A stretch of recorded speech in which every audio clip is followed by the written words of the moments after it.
Welcome to Mr. Red Edit. Sit back, relax, and enjoy today's story. Happy viewing. It was a Saturday afternoon, and everything felt normal. My boyfriend of 2 years, Tom, had texted me earlier in the day, telling me he had a big surprise planned. He'd always been the type to make grand gestures, so I didn't think much of it. Our relationship had always been a roller coaster of over-the-top dates and elaborate surprises, some cute, others a bit much. But nothing, and I mean nothing, could have prepared me for what happened that day.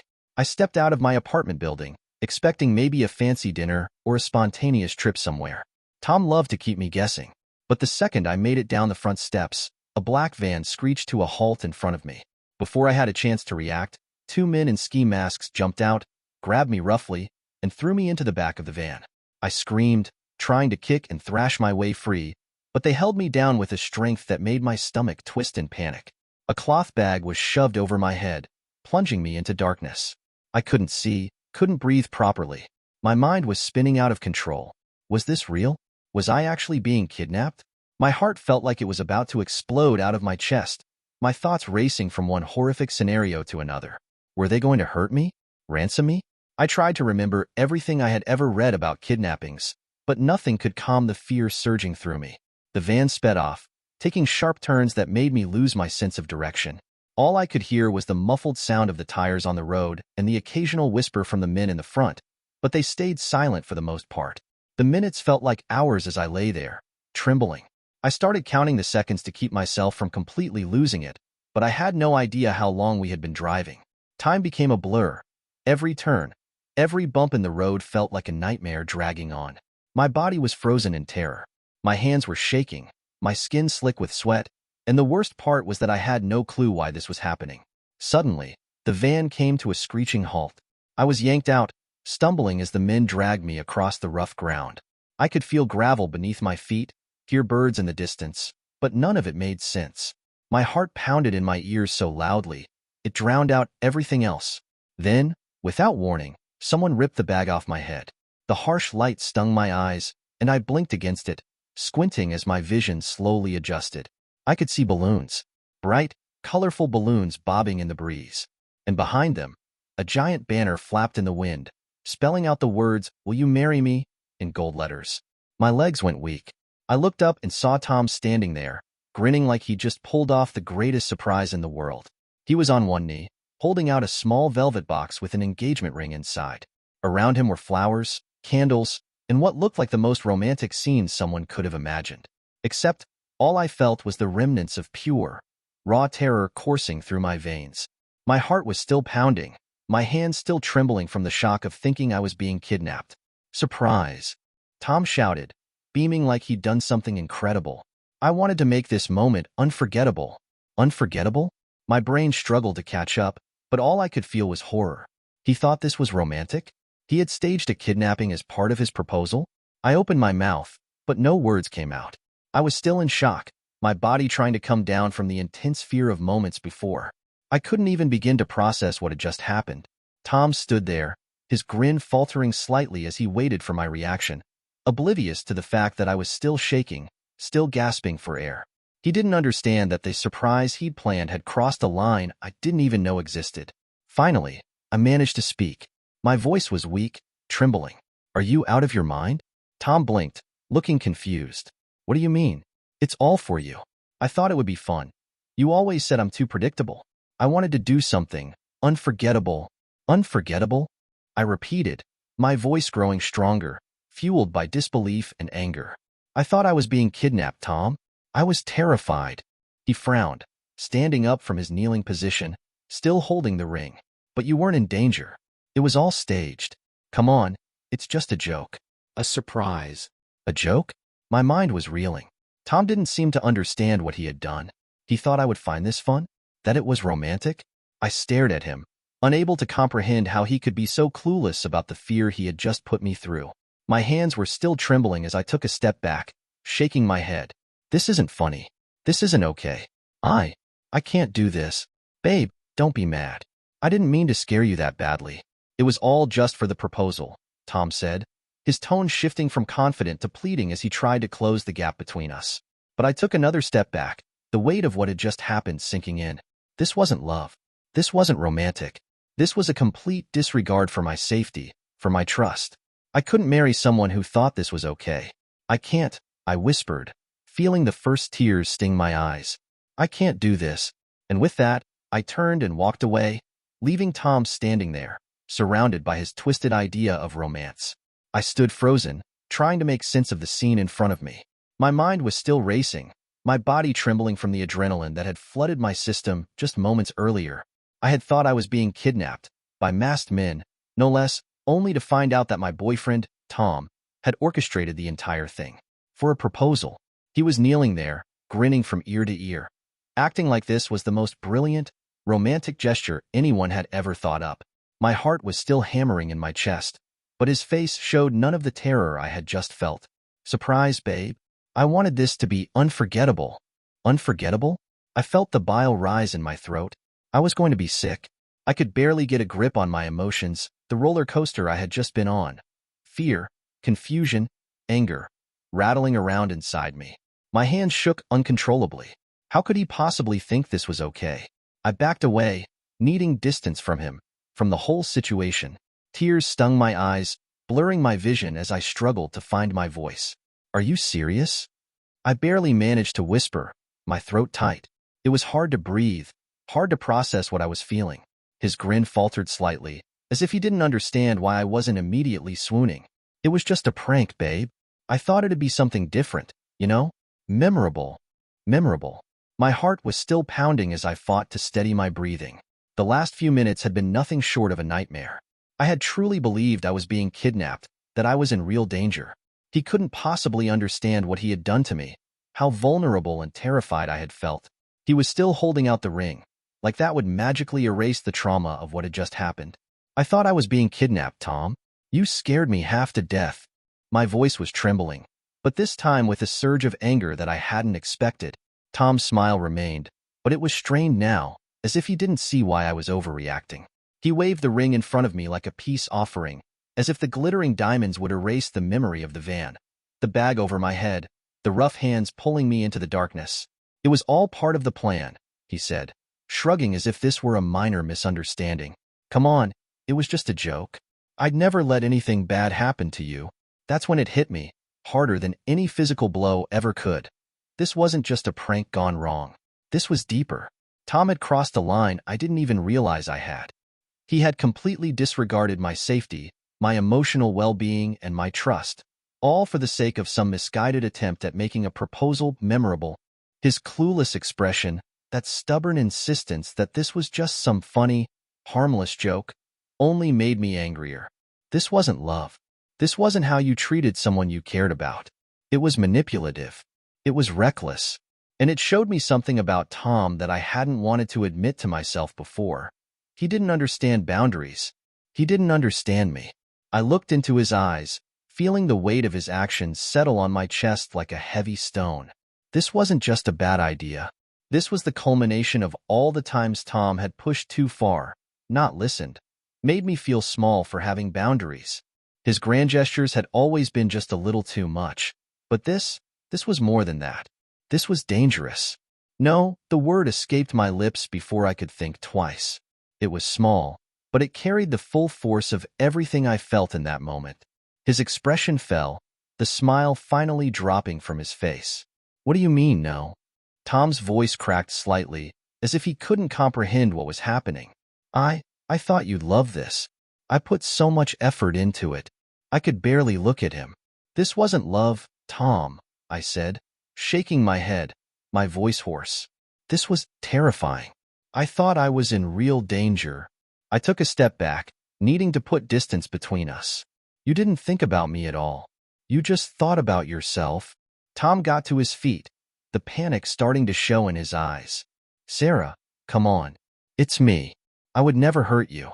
You know that. But that was the problem, wasn't it? Maybe he wouldn't physically hurt me, but what about emotionally? Mentally? I had never felt so scared, so helpless, and it was all because he wanted a memorable proposal. I took another step back, clutching my arms around myself as if trying to keep the fear and anger from consuming me. I can't do this, Tom. I can't marry someone who doesn't understand how wrong this was. His face crumpled as the realization of what was happening hit him. Wait, are you saying you don't want to marry me? You're breaking up with me? I couldn't find the strength to answer. My throat was too tight, my emotions too raw. All I could do was shake my head, turn, and walk away, leaving him standing there, surrounded by balloons, flowers, and a twisted idea of romance. I heard him call after me, but I kept walking. I didn't stop, not even when my legs felt like they were about to give out. My mind was a whirlwind of thoughts. How could he have done this? How did I not see this side of him sooner? When I finally got back to my apartment, I slammed the door shut behind me and collapsed on the floor, the adrenaline still coursing through me. For the first time, I let myself cry, not just because of the proposal, but because of everything I had just lost, the relationship, the trust, the future I thought I had with Tom. In that moment, I knew there was no going back. I sat in my apartment, staring blankly at the walls, replaying the events of the proposal in my mind. My hands still trembled whenever I thought about the moment I was shoved into that van, the bag pulled over my head, the gut-wrenching terror I felt in those minutes. The whole thing kept looping in my mind like a horror movie I couldn't turn off. And the worst part? The person behind it all wasn't some stranger or enemy. It was Tom, the man who had sworn to love me. How could someone who claimed to love me think that kidnapping me was an acceptable way to propose? How could he believe terror was an ingredient for romance? When I had left him standing there with the balloons, the ring, and the "Will you marry me" banner, I thought that would be it, that the silence between us would stretch out, marking the end of something that had once felt like love. But of course, Tom didn't see things that way. The next morning, there was a knock at my door. I opened it to find him standing there, a bouquet of roses in one hand and an expression of regret plastered on his face. His eyes were red, like he hadn't slept, and he looked more fragile than I'd ever seen him. "Sarah, please," he said softly, holding out the flowers. "I didn't mean for things to go that far. It was supposed to be fun, something we'd laugh about later." I stood there, frozen, barely able to believe he thought this was something I'd ever laugh about. "Tom, you staged a kidnapping," I said, my voice trembling with a mix of exhaustion and frustration. "You terrified me. I thought I was in danger. Real, actual danger. How can you not see how wrong that is?" He took a step closer, the desperation creeping into his voice. "It was just for the proposal, babe. I was trying to do something unique. I didn't want to give you just another boring dinner or a fancy hotel. I wanted it to be memorable." Memorable. There was that word again. It had become a twisted echo in my head. "Tom," I said, my voice firmer now, "this isn't about having a memorable moment. You scared me so badly that I thought I was being abducted. I was terrified for my life, and you think that's something I'd cherish?" His face fell slightly, but he pushed on. "But I didn't mean for it to go that far. You know I would never let anything happen to you. It was just a joke." "You're overreacting." I stared at him, stunned by how casually he dismissed my fear. His words cut deep, not because they were cruel, but because they were careless. He wasn't hearing me. He wasn't understanding what I had been through or what I was feeling. In his mind, it was just another one of his grand gestures gone wrong. A small misstep that could be fixed with flowers and apologies. But this wasn't just a misstep. This was bigger. "It's not about what you meant," I said, my frustration bubbling up. "It's about what you did. You crossed a line, Tom. A huge line. And you didn't even stop to think about how I might feel. You didn't care about my fear, my safety. You only cared about the moment, about making yourself look like the hero in some big romantic scene." Tom's face hardened. "That's not fair, Sarah. I've done so much for you. I've given you everything. Surprises, romantic weekends, gifts. You're seriously going to throw all that away because of one bad prank?" And there it was, the real Tom, standing in front of me, listing out all the things he'd done for me, as if that somehow justified the hurt he caused. He was trying to make me feel guilty, trying to make me doubt myself. But I didn't doubt myself anymore. For the first time, I saw the relationship for what it really was, a series of grand gestures that served to cover up the cracks in our foundation. A relationship built on his need for control, not on mutual respect or understanding. I shook my head, feeling a deep sadness settle over me. This isn't about the gifts or the surprises. It's about trust. I don't feel safe with you, Tom. Not after what happened. His expression turned to disbelief. You don't feel safe with me? I would never hurt you, Sarah. I love you. You know that. But love wasn't supposed to feel like this. It wasn't supposed to leave me feeling shaken, unsure of where I stood. Love wasn't about making grand gestures to cover up the cracks. It was about the small things: trust, communication, respect. And those were the things we no longer had. I'm sorry, Tom, I said, my voice steady despite the ache in my chest. But I can't do this anymore. I can't be with someone who doesn't respect my boundaries, who thinks it's okay to push me beyond my limits for the sake of a surprise. His face fell completely then, the weight of my words finally sinking in. You're breaking up with me? Over this? It's not just this, I said softly. It's everything. He stood there for a moment, as if trying to comprehend how everything had unraveled so quickly.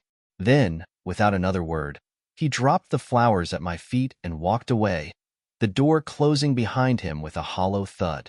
I stood there, staring at the roses lying on the ground. Part of me wanted to cry, to mourn the relationship that had just ended. But another part of me, the part that had been silenced for too long, felt relief. For the first time in a long time, I felt like I had chosen myself. I had walked away from someone who didn't respect me, who didn't value my feelings. It was painful, yes, but it was also freeing. As I closed the door and leaned against it, I realized that this breakup wasn't just about ending things with Tom. It was about reclaiming my sense of self, about taking back the control I had lost in the relationship. And as much as it hurt, I knew I had made the right decision. I was done with grand gestures. I was done with fear masquerading as love. I was finally done with Tom. I thought breaking up with Tom would bring me peace, that walking away from the relationship would be the end of the madness. But it wasn't. It was only the beginning of a nightmare I never saw coming. The texts and calls started the day after I broke things off. At first, they were typical post-breakup messages: apologies, please, desperate promises that he would change. Please, Sarah, we can fix this.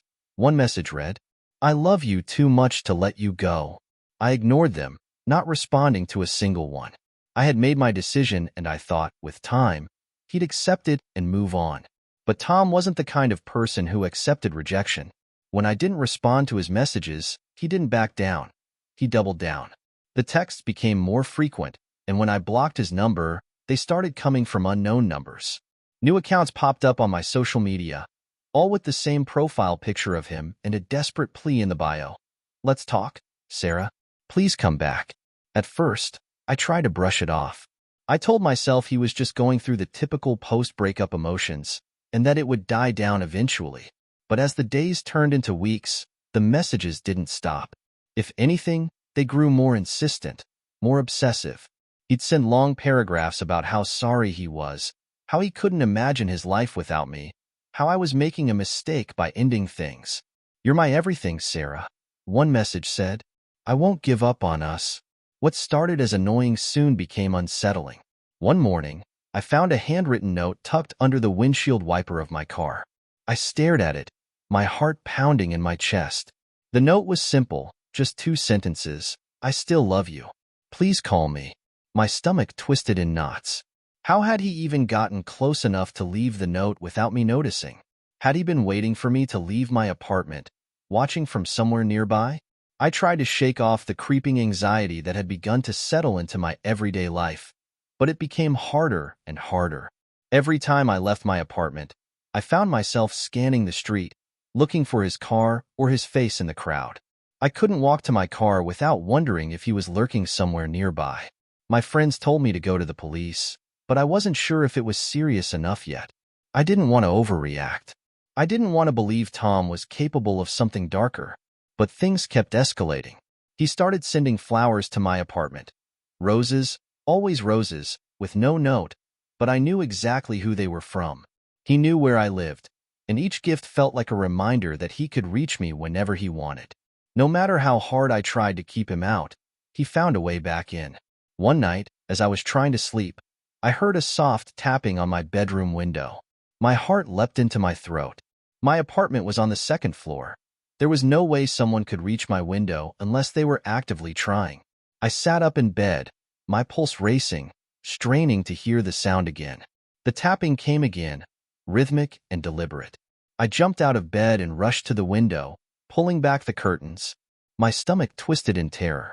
There, outside my window, was a shadowy figure. The streetlights cast just enough light to make out the shape of a person. My hands shook as I stumbled back, fear flooding my body. I screamed, hoping someone would hear me, hoping the figure would leave. I grabbed my phone, dialing 911 with trembling fingers. Someone's outside my window. I gasped into the phone, my voice barely steady. I think it's my ex. He won't leave me alone. The operator stayed on the line with me until the police arrived, but by the time they got there, the figure was gone. My window was empty, and the street outside was quiet. I could feel the officers' skeptical glances as they searched the area. They didn't find any signs of forced entry or anyone lurking nearby, but I knew it had to be Tom. It was his MO. He'd been watching me, leaving those notes, those flowers. He wanted me to know he wasn't giving up. When I explained everything to the officers, the texts, the gifts, the constant attempts to contact me, they gave me the usual advice. Get a restraining order. It seemed so formal, so official, and I wasn't sure I was ready for that. I still couldn't wrap my head around the idea that Tom, the guy I had once loved, could turn into this version of himself. But the fear gnawing at the pit of my stomach was hard to ignore. That night, I lay in bed, wide awake, every little sound sending me into a fresh wave of panic. I kept imagining that shadow outside my window, wondering if Tom was still watching me from somewhere I couldn't see. I didn't feel safe in my own home, and that realization hit me harder than anything else. Tom wasn't going to stop. He wasn't going to let me go. And suddenly, I realized the extent of his obsession, of how deep his need for control went. It wasn't about love for him. It was about power, about winning. He wasn't going to accept that I had chosen to leave. He needed me to come back, to need him the way he thought I should. But I couldn't give him that. The next day, I reached out to my friends, telling them everything that had been happening.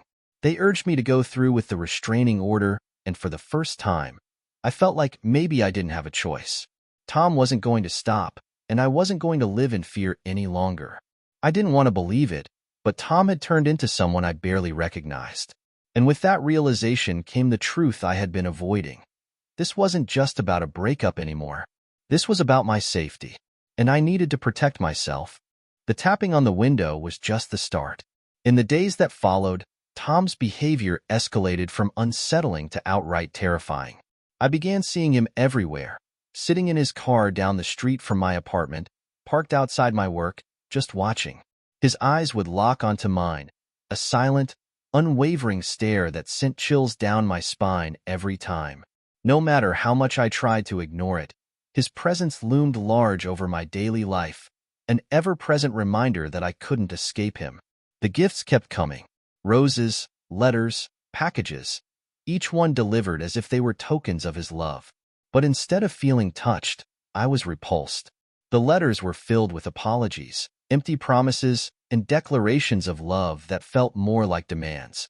"I'll never stop loving you, Sarah." One letter read, "We belong together. You'll realize that eventually." Each word was a reminder that, in Tom's mind, this wasn't over. He wasn't trying to move on. He was waiting for me to break, to give in. I was terrified all the time. The walls of my apartment, once a sanctuary, now felt like a cage. Every time I left for work, every time I walked to my car, I scanned the street, searching for his face. And more often than not, there he was. Sometimes he'd park far enough away that I'd think I was imagining it, but I knew. He made sure I knew. His presence followed me, a constant shadow. I started changing my routine. I stopped going to my usual coffee shop, stopped taking my regular jogging route, and tried to vary the times I left for work. But it didn't help. No matter where I went or what I did, I felt his eyes on me. He was always one step ahead, anticipating my movements like a predator tracking prey. I confided in my friends, telling them everything that had been happening. They were horrified and urged me to go to the police again, to file a report. But there was a part of me that hesitated. I felt guilty, like I was overreacting, like I was making a big deal out of nothing. Tom hadn't physically hurt me. He hadn't threatened me outright. But emotionally, mentally, he was breaking me down. I was living in a state of constant fear, and the weight of it was suffocating. Yet I couldn't shake the doubt, the little voice in my head that said, maybe this isn't serious enough. Maybe he'll eventually give up. Then one night, everything changed. It was late, and I had just finished a long shift at work. My feet dragged as I climbed the stairs to my apartment, my mind foggy with exhaustion. All I wanted was to collapse into bed and forget the world for a while. But as I approached my door, something felt off. I froze halfway down the hall, staring at the door to my apartment. It was ajar, just slightly, but enough for me to know that I hadn't left it that way. Panic shot through me, cold and sharp.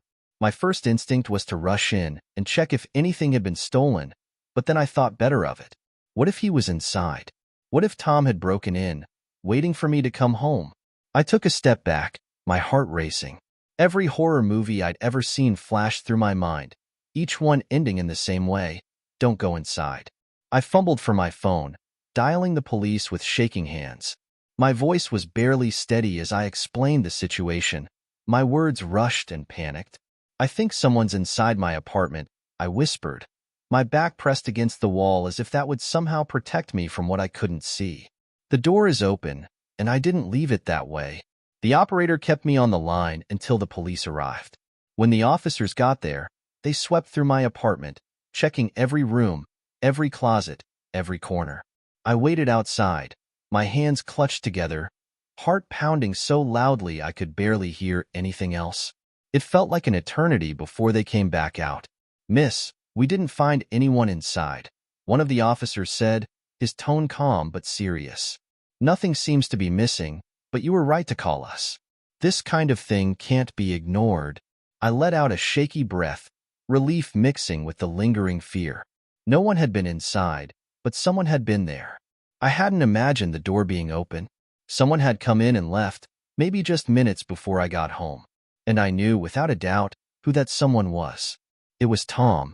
The police suggested I change the locks, something I had already been planning to do. But the idea that he had broken into my space, that he had crossed another line, sent waves of nausea rolling through me. He wasn't just watching from a distance anymore. He was making his presence felt. He wanted me to know that no matter what I did, no matter where I went, I couldn't escape him. He was always close, always watching. The officers asked if I had any reason to believe it was Tom. I hesitated, then told them about the texts, the notes, the unwanted gifts. I explained how he'd been following me, how he seemed to be everywhere I went. They nodded, taking notes, but I could see the same look I'd seen before, the one that said, "We can't do much until something happens." But something had happened. I was living in constant fear, afraid to leave my apartment, afraid to stay in it. Tom hadn't physically hurt me, but the emotional toll was becoming unbearable. I couldn't sleep. I couldn't relax. Every noise outside my window, every creak of the floorboards sent my heart racing. I started questioning everything. Had I locked the door? Was that car parked outside really just someone else's? Was the person behind me at the grocery store a stranger or Tom? I realized then that I couldn't wait for something worse to happen. This wasn't just an ex who couldn't move on. Tom was stalking me. He was inserting himself into my life in ways that made me feel like a prisoner in my own skin. I couldn't pretend it wasn't serious anymore. I couldn't keep hoping he would just stop on his own. The fear had already taken root, and it was spreading. I had to do something before it consumed me entirely. The next morning, I went to the police station. I told them everything, again. This time, I asked about a restraining order, knowing it was my only option left. Tom wasn't going to stop until I forced him to, and even then, I wasn't sure if it would be enough. But it was a start. As I walked out of the station, the weight of what was happening started to sink in. I wasn't just dealing with a broken relationship. I was dealing with an obsession, one that was spiraling out of control, and I had to find a way to protect myself before it was too late. The next morning, I woke up feeling the same unease that had been gnawing at me for weeks. My body was on high alert, like it had learned to expect danger around every corner. I couldn't keep living like this, jumping at every sound, avoiding my own front door as if it were a portal to something dangerous. I had to do something. That was the day I decided to file the restraining order. I stood outside the police station for what felt like hours before I finally worked up the courage to go inside. The idea of explaining everything, Tom's insane proposal prank, the stalking, the flowers, the tapping on the window, felt overwhelming. What if they didn't take me seriously? What if they thought I was overreacting? But I had no other choice. Tom wasn't going to stop unless I forced him to. When I finally walked up to the front desk, my voice was shaky as I explained why I was there. "I need to file a restraining order," I said, the words feeling heavy on my tongue. It felt so surreal, like this was something that happened to other people, not me. How had my life gotten to this point? How had someone I once loved turned into a source of constant fear? The officer at the desk nodded and led me to a small, nondescript room where I could sit down and explain everything in detail. My heart raced as I sat there, wringing my hands, waiting for someone to come in and take my statement. The minutes felt like hours, each second stretching out as I wondered how I was going to put it all into words. Eventually, a detective came in, his expression serious but kind. "I'm here to help," he said, sitting down across from me with a notepad. "Why don't you start from the beginning?" And so, I did. I told him about the kidnapping prank, how Tom had arranged for two masked men to grab me off the street, how terrified I'd been, and how the whole thing had turned out to be his idea of a memorable proposal. I saw the detective's eyebrows raise slightly as I described the moment I had realized it wasn't a real kidnapping but a sick joke. And then, when I said no, I continued, "That's when everything changed." I explained how Tom had been sending me messages from different numbers, how he'd created fake social media accounts to reach me, how he'd left notes on my car, sent gifts to my apartment, and even tapped on my bedroom window in the dead of night. I told him about the moment I came home to find my front door slightly open, the creeping terror that followed me everywhere, and the feeling of being constantly watched. It felt humiliating to say it all out loud. I hated how vulnerable it made me feel, how powerless I sounded. But the detective never made me feel like I was exaggerating or overreacting. He took everything seriously, writing down every detail as I spoke. When I finally finished, he looked up from his notes and nodded. "This sounds like classic stalking behavior," he said. "You did the right thing by coming in. We'll start with a temporary restraining order while we investigate further, and you can apply for a more permanent one after that." A wave of relief washed over me, at least, for the moment. I knew this wasn't the end of it. I knew Tom. He wasn't the type to give up easily. But this was a start. It was something concrete, something that might finally give me some peace of mind. I spent the next couple of hours filling out paperwork, answering questions, and providing copies of the messages and notes Tom had sent me. When I left the station, I held the temporary restraining order in my hand, feeling a strange mix of relief and dread. This was the first step, but part of me knew that this piece of paper might not be enough to keep Tom away. The system wasn't perfect, and a restraining order was only as good as the person willing to respect it. For the first time in weeks, I allowed myself to hope that maybe, just maybe, this would make him stop.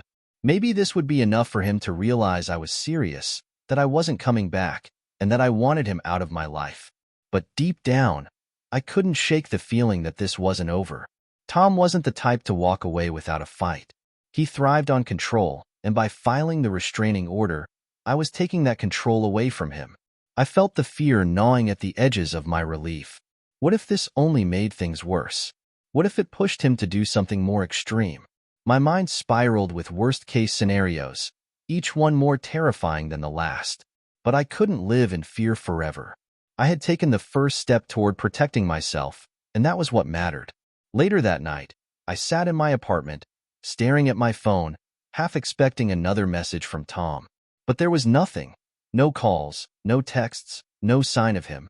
It felt strange, the silence. I had gotten so used to his constant presence in my life, the endless barrage of messages and gifts. Now that it was quiet, I didn't know what to do with myself.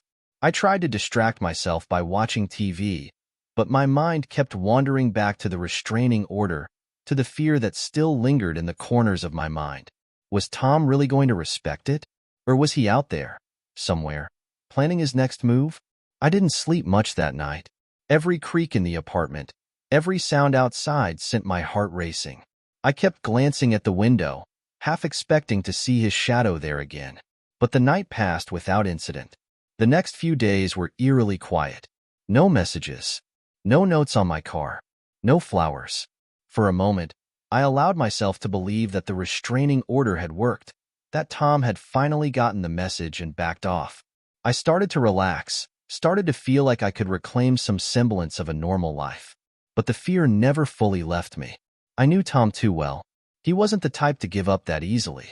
And just when I thought I was starting to feel safe again, I got a notification from my building's security system. Someone had been caught on camera, lingering around the front entrance in the middle of the night. It was Tom. Weeks passed without a word from Tom, and for the first time in what felt like forever, I started to breathe again. The constant dread that had weighed on me every time I left my apartment began to lift. The messages stopped, the gifts stopped, and I didn't see his car lurking in the shadows anymore. It was like he had finally moved on. A small part of me started to believe that maybe the restraining order had worked. Maybe Tom had realized he couldn't control me anymore, that his obsession wasn't going to bring me back. I dared to let my guard down. It started gradually. I stopped looking over my shoulder every time I walked to my car. I started running errands without the tight knot of anxiety in my chest. For the first time in months, I felt like I could go outside and just be normal again. I even went out with friends, something I hadn't done in what felt like forever. I was beginning to feel like myself again, slowly picking up the pieces of the life I had put on hold. But then, one night, everything changed. It was a typical evening after a long day at work. I had stayed late at the office, finishing up a few projects, and by the time I left, the streets were mostly empty. The air was cool, the kind of crispness that marked the start of fall. I was walking toward my car, the parking lot dimly lit by streetlights, when a chill crawled up my spine. Across the street, standing under one of the flickering lamps, was Tom. At first, I wasn't sure if it was really him. My brain struggled to catch up with what my eyes were seeing. He wasn't doing anything, just standing there, leaning casually against a streetlight, his eyes locked on me. But that look, it froze me to the core. He wasn't supposed to be here. He wasn't supposed to be anywhere near me. My stomach twisted, and my heart started pounding in my chest. I thought about the restraining order, about how he was supposed to stay away, about how much effort I had put into getting my life back. And here he was, standing across the street as if none of that mattered. He didn't move, didn't call out to me, didn't try to approach. He just watched me. I felt my blood run cold, my mind racing through what I should do next. Should I confront him? Should I run? Should I act like I didn't see him? My legs felt heavy, like they were made of lead, but my instincts kicked in. Without thinking, I ducked into the nearest building, a small cafe that was about to close for the night. The bell above the door jingled, and the barista looked up from wiping down the counter. "Can I help you?" he asked, his tone friendly, but I could hear the weariness in his voice. He was probably getting ready to lock up for the night. I forced a smile, trying to act normal, though I could feel my pulse hammering in my ears. Just, grabbing a cup of coffee," I mumbled, pretending to look at the menu while keeping an eye on the door. My hands were shaking as I fumbled with my phone and called the police. My voice was low but urgent as I explained the situation to the operator. "My ex is here. He has a restraining order. He's not supposed to be anywhere near me." I gave them the location, trying to keep my voice steady. My eyes flicked back to the window, but by the time I looked out, Tom was gone. I don't know if I felt relief or dread in that moment. It wasn't comforting to know he had disappeared so quickly, but it also terrified me to think he could be anywhere, just waiting, watching. The police arrived about 20 minutes later, but by then, there was no sign of him.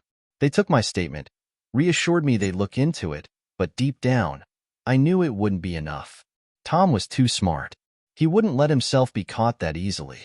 As I walked out of the cafe, escorted by one of the officers, the weight of the encounter pressed down on me. That brief moment of seeing Tom standing there, across the street, had shattered any illusion of safety I had built for myself.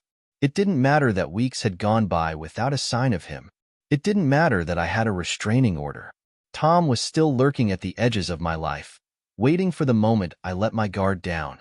The officer offered to drive me home, and I took him up on it, too shaken to make the walk back to my car alone.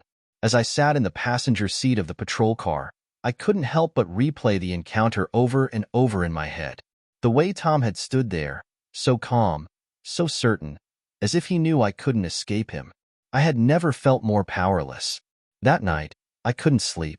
Every sound outside my apartment, every car door slamming, every faint noise, sent a wave of panic through me. I kept imagining Tom outside, standing in the shadows, waiting for me to slip up. The rational part of me knew he wasn't there, but I couldn't shake the fear that had taken hold of me. I spent hours staring at the ceiling, my mind spinning through every possibility. What did Tom want from me? Why couldn't he just move on? Why was he so determined to haunt me, even after all this time? The answers felt elusive, tangled in the twisted web of his obsession. The next morning, I went to the police station again, updating them on the latest encounter. They filed a report, but I could tell they didn't have much to go on. Tom had become a ghost, always slipping away before they could catch him in the act. They assured me they'd increase patrols around my apartment, but the doubt lingered. I couldn't rely on them to protect me every second of every day. The confrontation with Tom had been brief, but it was enough to remind me that he wasn't done with me. Not by a long shot. He was out there, waiting, watching. And the worst part? I had no idea when he'd strike again. From that moment on, my life became a game of survival. Every decision I made, every step I took was calculated to keep myself safe. I changed my schedule again, avoided places I knew he might show up, and always made sure someone knew where I was. But no matter what I did, I couldn't shake the feeling that Tom was always one step ahead, always lurking just out of sight. I realized then that this wasn't just about control for him. It was about power. Tom thrived on the fear he had instilled in me, on the knowledge that no matter what I did, I couldn't escape him. But I couldn't let him win. And I knew I had to take things into my own hands before it was too late. After that chilling confrontation with Tom, I realized that filing restraining orders and changing my routine weren't enough to reclaim my life. I was unraveling, physically, emotionally, mentally. The constant fear gnawed at me, day and night. Every unfamiliar car in my neighborhood, every shadow across the street, sent my mind spiraling. I could no longer tell if the feeling of being watched was real or just a product of the trauma I'd been living through. The sleepless nights were the worst. I'd lie in bed, wide awake, staring at the ceiling, replaying every moment of the past few months in my mind. My body was so tightly wound with anxiety that even the smallest sound outside would send my heart racing. I was stuck in survival mode, waiting for Tom's next move. I couldn't live like this anymore. That's when I decided to start therapy. I knew I couldn't do this alone. I needed help to make sense of everything, to deal with the emotional scars Tom had left on me. At first, the idea of therapy felt daunting. The thought of sitting in a room with a stranger, picking apart my deepest fears, was terrifying in its own way. But I also knew it was my only way out of the emotional prison I had built for myself. On the day of my first session, I was so nervous I almost canceled. I sat in my car in the parking lot of the therapist's office for what felt like an eternity, debating whether or not I was ready to open up. But eventually, I walked inside. I had to. I couldn't let Tom keep controlling my life, even from the shadows. My therapist, a kind woman named Dr. Lane, greeted me warmly and made me feel safe from the very beginning. Her office was quiet, a peaceful space with soft lighting and calming artwork on the walls. For the first few sessions, I didn't even know where to start. I was still so raw, so exhausted from the constant state of fear I had been living in. It was like the trauma was sitting on my chest, making it hard to breathe, let alone talk about. Dr. Lane listened patiently, allowing me to unpack everything at my own pace. I started with the most recent events, the stalking, the confrontation outside my work, the restraining order. The words spilled out of me in a rush, as if once I started, I couldn't stop. I told her how I couldn't shake the feeling that Tom was still watching me, that even when he wasn't physically present, his shadow loomed over every aspect of my life. As we worked through the events, Dr. Lane helped me see that Tom's behavior wasn't just a sudden obsession. It had been building for a long time. She helped me recognize the unhealthy patterns in our relationship that I had been too blinded by love to see clearly. I started to realize that the controlling behavior hadn't started with the kidnapping prank or the stalking. It had always been there, hidden under the surface. There were so many things I had normalized during our relationship that I never should have accepted. The way Tom had always needed to be the center of attention, the way he insisted on knowing where I was at all times, the way he'd push boundaries and brush off my discomfort as if it were nothing. I had excused it all because I thought it was love, but it wasn't. It was manipulation. I had spent so long rationalizing his behavior, telling myself that he was just being protective, that he just loved me too much. But the truth was, Tom had been slowly chipping away at my sense of self, controlling me in ways I hadn't even recognized. And now, even though I had physically broken free from him, I realized how deeply his influence had seeped into my life. Dr. Lane helped me see that my fear wasn't just about Tom showing up outside my apartment or lurking in the shadows. It was also about the emotional and psychological power he had held over me for so long. I had been carrying that weight around, letting it dictate how I moved through the world, long before I ever realized it. Week by week, therapy became my lifeline. It was the one place where I didn't have to pretend everything was fine, where I could be honest about the fear and anger and sadness I had been bottling up for months. Dr. Lane guided me through exercises to help manage my anxiety, to ground myself when the paranoia started creeping back in. Slowly, I began to feel like I was reclaiming my life, piece by piece. We also delved deeper into the root of why I had stayed with Tom for as long as I did. It was uncomfortable, to say the least, but necessary. I started to see how my own insecurities and fear of being alone had played a role in letting his behavior slide. I had put his needs and his feelings above my own, thinking that's what a good partner does. But now I was learning to prioritize myself, to set boundaries that I had never felt empowered to set before. There were breakthroughs, small, but significant. For the first time in what felt like forever, I started to sleep through the night without waking up in a panic. I stopped checking the locks on my door a dozen times before going to bed. Slowly, I began to believe that I deserved to feel safe, that I didn't have to live in constant fear just because of what Tom had done. Dr. Lane gave me tools to manage my anxiety, to ground myself when I felt overwhelmed. But more importantly, she gave me the space to grieve the loss of the person I had once been, the girl who had believed in love, in safety, in trust. Because the truth was, Tom had taken that from me, and it was okay to mourn that. As I continued therapy, I also leaned on my friends more. I stopped isolating myself, stopped pretending I didn't need help. The people who had always been there for me, friends I had pushed away during my relationship with Tom, welcomed me back with open arms. I didn't have to carry the burden of what I had been through on my own anymore. It was a slow process, and there were days when I still felt the weight of everything pressing down on me. But with each passing week, I felt a little stronger, a little more in control. I was reclaiming parts of myself I had forgotten even existed, the confident, independent woman I had been before Tom came into my life. Therapy taught me that healing wasn't linear, and there would be setbacks. But it also taught me that I was resilient, that I had the strength to move forward, even when it felt impossible. Tom may have taken away my sense of safety for a time, but he couldn't take away my ability to rebuild. I was starting to feel like myself again. Slowly, yes, but surely. And for the first time in a long time, I started to believe that I would be okay, that I could be happy, that I was more than what Tom had put me through. After months of therapy, self-reflection, and healing, I finally began to feel like a version of myself that I hadn't seen in years. The constant fear that had plagued me since Tom's stalking had started to fade, thanks to the tools I'd gained in therapy and the support of my friends. I wasn't fully healed yet. There were still moments where panic would rise in my chest, or where a shadow across the street would make my heart race, but I was getting stronger. I was rebuilding. During this time, I focused on things that made me happy, small, simple joys I had lost during my relationship with Tom. I picked up painting again, something I hadn't done in years. I started going on long walks with my dog, finding comfort in the rhythm of my feet on the pavement. I reconnected with friends I had distanced myself from, surrounding myself with people who truly cared about me. I wasn't looking for anything romantic. In fact, I had decided to take a break from relationships altogether.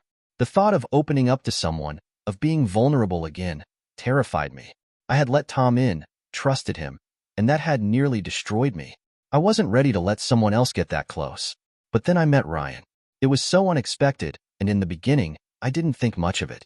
He worked at the local coffee shop. I had started going to after-therapy sessions. It became a routine for me, getting a coffee, sitting by the window with my journal, and taking a moment to breathe. Ryan was always there, behind the counter, flashing me a kind smile whenever I ordered my usual. At first, we barely spoke. I wasn't ready for conversation, for connection. I kept my guard up, just as I had been doing with everyone I didn't know. But slowly, as the weeks passed, Ryan would ask me how I was doing, striking up small conversations. I found myself relaxing in his presence. He was different from anyone I had ever known. Gentle, calm, never in a rush. He never pushed me to talk more than I wanted to. He was kind but not overbearing, always respecting the space I clearly needed. One day, when I came in for my coffee, I noticed Ryan wasn't behind the counter. Instead, he was sitting at one of the tables, reading a book. I hesitated for a moment before deciding to sit nearby, close enough that we could chat but far enough that I didn't feel pressure to engage. He glanced up, gave me a warm smile, and nodded toward the book in my hands. "What are you reading?" His tone was so casual, so genuinely interested, that I found myself lowering my guard just a little. We talked about books, about our favorite authors, and the conversation flowed naturally, easily. I realized, with some surprise, that I actually enjoyed talking to him. Over the next few weeks, our conversations became a regular part of my visits to the cafe. There was never any pressure, never any expectation. I didn't even realize I was starting to trust him until one afternoon when he asked if I'd like to grab a coffee outside the cafe. My immediate reaction was to retreat, to say no, to put up the walls I had built so carefully. But something about Ryan felt safe. I hesitated, my heart racing as I considered it. "I don't know if I'm ready for anything serious," I admitted quietly, feeling exposed but needing to be honest. "I've been through a lot." Ryan didn't push. He didn't ask for details or press for more. He simply nodded, his expression soft and understanding. "That's okay," he said gently. "I'm not in any rush. We can just talk, if that's what you want." No pressure. And that was the thing that made Ryan stand out from anyone I had known before. There was no pressure.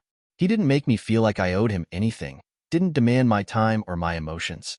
He let me set the pace, allowed me to control the boundaries of our relationship. We started hanging out more often, grabbing coffee, or going for walks in the park. It was never anything grand or romantic, just easy, safe. Ryan never once made me feel uncomfortable, and that alone was something I hadn't realized I needed. With Tom, everything had felt like a performance, like I had to be on all the time, constantly pleasing him, constantly giving more than I received. But with Ryan, I could just be. Slowly, I began to open up to him about what I had been through. I didn't dive into every detail, but I told him enough.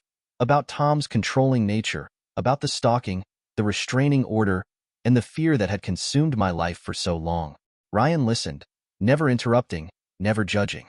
When I was finished, he didn't try to offer empty reassurances or solutions. He simply said, "I'm really sorry you went through that. No one should have to feel that way." That was all I needed to hear. Over time, my feelings for Ryan deepened. It wasn't a sudden, dramatic realization. It was gradual, like the slow bloom of a flower. I felt safe with him in a way I hadn't felt with anyone in years. He respected my boundaries without question, never asking for more than I was ready to give. And for the first time in a long time, I started to believe that it was possible to be with someone without losing myself. There were moments where the fear crept back in, moments where I wondered if I could really trust someone again. But Ryan was patient. He never pressured me, never tried to force me to move faster than I was comfortable with.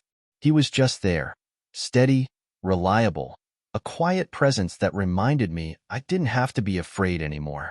The first time we held hands, I was surprised by how easy it felt. There was no anxiety, no fear of losing control, just a gentle, reassuring touch that made me feel grounded. And in that moment, I realized something important. I didn't need to rush anything. I didn't need to dive headfirst into a relationship to prove I was okay. I could take my time, heal at my own pace, and let love find its way back to me naturally. Ryan never tried to fix me, never acted like he had all the answers. He just accepted me as I was, broken pieces and all. And for the first time in a long time, I felt like I could be whole again. Not because of him, but because he made space for me to rediscover myself. Being with Ryan wasn't about replacing the past. It was about reclaiming the future. And for that, I was grateful. As I sit here, reflecting on the past few years, it's almost hard to believe how far I've come. There was a time when the fear of Tom, the suffocating anxiety that had taken over my life, felt like it would never end. I remember those sleepless nights, constantly looking over my shoulder, convinced that I'd never feel safe again. My world had become so small, defined by the trauma he inflicted and the paranoia that followed. But now, Tom is nothing more than a distant memory, a dark chapter in my life that I've closed for good. He no longer holds power over me. There's no more dread lurking in the corners of my mind, no more fear that he'll appear out of nowhere and try to worm his way back into my life. I've moved on, and in doing so, I've reclaimed every piece of myself that he had once tried to take. It's taken time, years, really, to get to this point. Therapy has been a crucial part of my healing, a space where I could unpack everything, sort through the trauma, and rebuild myself from the inside out. Dr. Lane helped me understand that I was never broken. I had simply been worn down, and it was within my power to rise up again. She showed me how to create healthy boundaries, how to prioritize my own emotional well-being, and most importantly, how to believe in my own strength. Ryan has been a huge part of that healing, too. But what I've learned most from him is that my happiness isn't tied to anyone else. Not him, not Tom, not anyone. Ryan is the kind of partner I didn't think I'd ever find. Gentle, patient, and respectful in ways that constantly remind me what real love should feel like. But even more importantly, he understands that I'm still healing, still learning how to trust again, and he never rushes me. He's there, but he's never the one holding my happiness. I used to think that love meant losing parts of yourself to someone else, that being in a relationship required some kind of sacrifice. That's what my relationship with Tom had conditioned me to believe, that love was transactional, that control was a form of caring. But Ryan showed me something different. He taught me that real love doesn't take, it gives. It gives you space to grow, to be yourself, and to breathe. There's a freedom in knowing that I no longer need anyone's approval or validation to feel whole. My happiness comes from within. It comes from the peace I've worked so hard to achieve, the boundaries I've set, and the life I've built for myself. I no longer rely on someone else to define my worth, and that's something I hold on to every day. There are still moments when I think about Tom, but they're fleeting. They no longer come with that familiar pang of fear or anxiety. When I do think of him, it's more of a quiet reflection on how far I've come since those dark days. I used to think of him as the person who almost broke me, but now I see him as the person who showed me just how strong I am. The restraining order still stands, but I no longer feel the need to look over my shoulder. It's been over a year since I last heard from him, and with each passing day, the grip he once had on my life loosens a little more. I've learned that it's not about waiting for the fear to disappear completely. It's about not letting it control me anymore. I'm in charge of my own life now, and that's a freedom I never thought I'd feel again.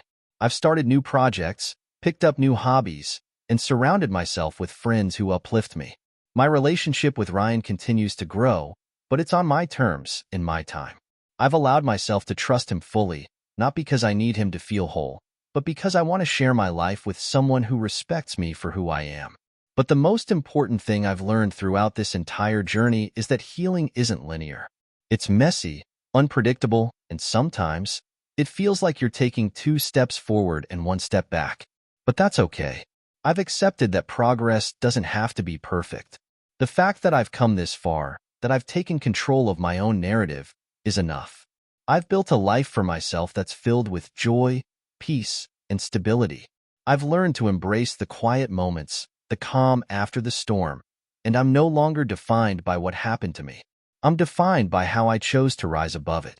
The woman I am today is stronger, wiser, and more resilient than I ever imagined. And for the first time in years, I feel at peace, truly at peace. Tom is a part of my past, a chapter I've closed. But that chapter doesn't define me anymore. I've moved on, and I'm free. Finally, free.